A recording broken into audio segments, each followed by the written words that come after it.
And next on the list this week is The Mummy: Tomb of the Dragon Emperor, and it's directed by Rob Cohen.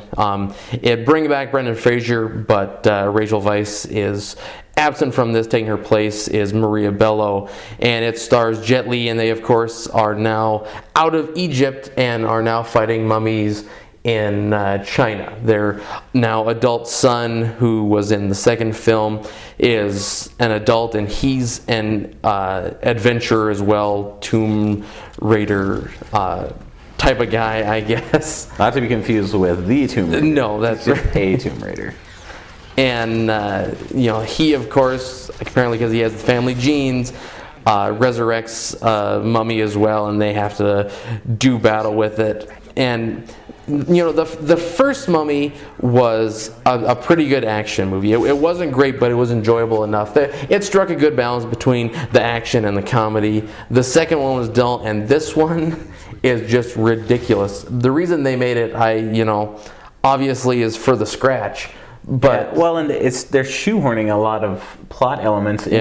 Like to make the son an adult now who's 21, and clearly Brendan Fraser is not old enough to have a 21. Neither is Maria Bello. No. And that's rumored why Rachel Weisz didn't return. Mm-hmm. She didn't want to be perceived as old enough to have a 21-year-old son. But I mean, it wasn't even necessary. Mm-hmm. Why they had to have this adult son. And the father-son dynamic is about as cliched as you've ever seen. Where the son seeks the approval of the father, and the father, is reluctant to give it for whatever reason. And it's the same old shtick.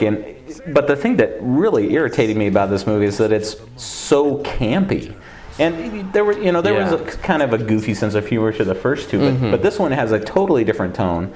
They even include the abominable snowmen in this, kicking field goals with Chinese soldiers, complete with the hands up, and it's just absurd. Yeah, and there's a lot of things like that. There's actually a part where Maria Bello is talking about something, and she says, "I feel like a different person." Yeah, and that's obviously a wink that I'm not really the first one from the first two movies. Yeah, and there's just so many things like that that really kind of spoil the movie. Well, and I don't even know why they bothered bring. I mean, you can make another movie in a franchise provided you have something new to say about the characters, or the tone of the movie is completely different. It doesn't even feel like.